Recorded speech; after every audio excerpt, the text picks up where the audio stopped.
what are you expecting? If your voices are heard today, what would you actually want the government to do? I think it's a number of things. Good morning to you both, by the way. I think we're looking for a number of things for this rally. First of all, it can't be the usual rally in London where we all come together, we all have a great time, and then we all go home and nothing happens. This has to be the start of a major campaign to deliver change in this country. We need instant action on the cost of living crisis. We've got millions and millions of people queuing at food banks. We've got a massive issue where people can't even afford to put fuel in their cars to get to work. And on the flip side of that, we're seeing more and more billionaires in our country than ever before.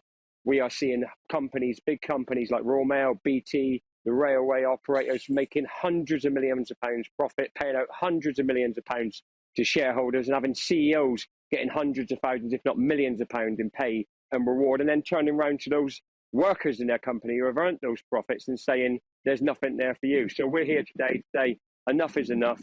Britain needs a pay rise. All workers need a pay rise. Sorry, Chris, but does that mean the whole basis of your argument is saying, I'm sorry, it's not fair? Well, it's not fair because actually, you know, what we need to do now is we need to do something about it because it's beyond not fair. It's actually grotesque, Stephen, when you have CEOs. So, for example, in the BT group, where we currently have an industrial action ballot going on, last year the CEO of BT Group earned around £2.5 million, and that's not enough for him. 32% increase up this year to £3 million.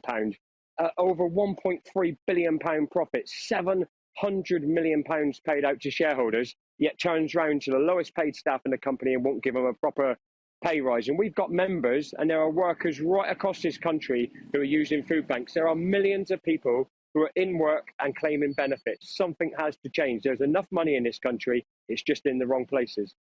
Do you think there is a wider gulf now between the rich and the poor in Britain? Yeah, and absolutely spot on. There's more billionaires in this country than ever before. You know, and what's happened is that we've almost been, you know, dealt a free card trick here. We've almost been kidded all the way along of, oh, there's no money. And what we do as a nation is we go, oh, well, what can we do about that? Well, we're going to have to do something about it because it is desperate stakes now. You know, people are dying.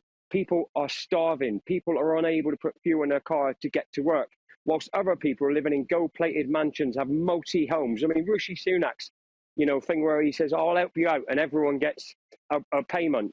And those payments are going per household. So someone like Sunak or other multi-millionaires who have houses all over the country, they get a payment per house, whereas the single parent who is starving is stretching out meals. I mean, there's over 2 million people in the BBC survey a couple of weeks ago skipping at least one meal a day, whilst handouts are being given like that to multi-millionaires. Enough is enough, and we're here today to say this is the start. We're going to do something about it. And also we're saying to people, get yourself in a trade union.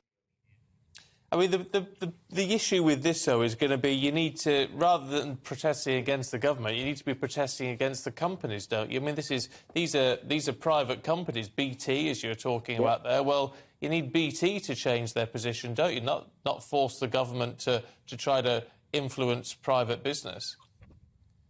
I think there's two answers to that. Yes, it is the first answer instantly. You're absolutely spot on, and that's what we're doing. I said to you just a second ago, we're having a strike ballot in BT. By the way, the first industrial action ballot in BT Group since 1987. So this isn't some militant group of workers who want to walk out the door every 5 minutes. This is a group of workers who are seeing the levels of hypocrisy from the company leadership and saying, nah, we need to make a stand now. In our other big employer, Royal Mail Group, we're serving notice for industrial action on them on Tuesday for a big industrial action ballot of 115,000 workers in the Royal Mail Group, CWU members. Another company put a 2% pay offer on a table for our members at a time when inflation is at 11%. And yesterday, revealed by the Daily Mirror, the CEO took a £140,000 bonus himself. Working people are having the mickey taken out of them. And there is a reliance on apathy and the nature of people in this country. And we got to get out there and we got to rattle people up and we got to G people up and we've got to deliver change. And you are spot on.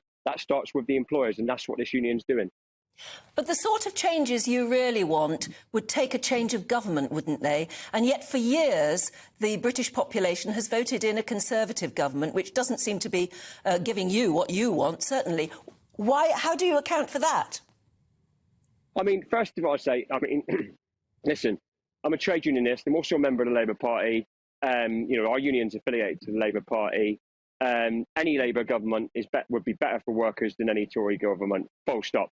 But I disagree with your point about needing a change of government, because successive governments have let down working people. What this campaign's about, led by Dave Ward, the CW General Secretary. The CW have led the call for this rally that the Trade Union Congress has called today. And Dave Ward's been clear that we cannot sit around waiting for politicians to deliver change. The trade union movement and ordinary working people need to come together in the biggest campaign ever to deliver change from the bottom up in this country. And that's what we aim to start today. I've got to repeat, today is the start, not the end. In all of this, we're in a hugely difficult financial situation. I mean, not just in the UK, but actually globally. This is a global issue now. It begs the question is whether, on a long-term basis, in trying to bring things back under control, and things like inflation, huge pay rises or significant pay rises are not the answer, according to the economists. Well, the economists have got it wrong, and the economists, a majority of them, are happy with the way the economic situation and system in this country works, because they benefit from it, many of those people. And, when you hear Boris Johnson say we don't want to jump in wages, I think that tells you all about who's on the right side of the argument and who's on the wrong side of the argument. The reality is this, as I've set out earlier in the interview, this country is awash with money.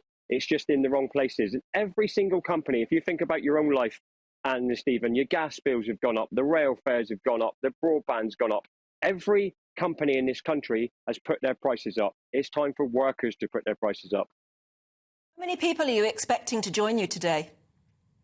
So I think actually this is a rally. So we were really, really at the centre of calling this rally, as I said earlier on. And, and there was a little bit of nervousness. Is this the right time? Is this the wrong time?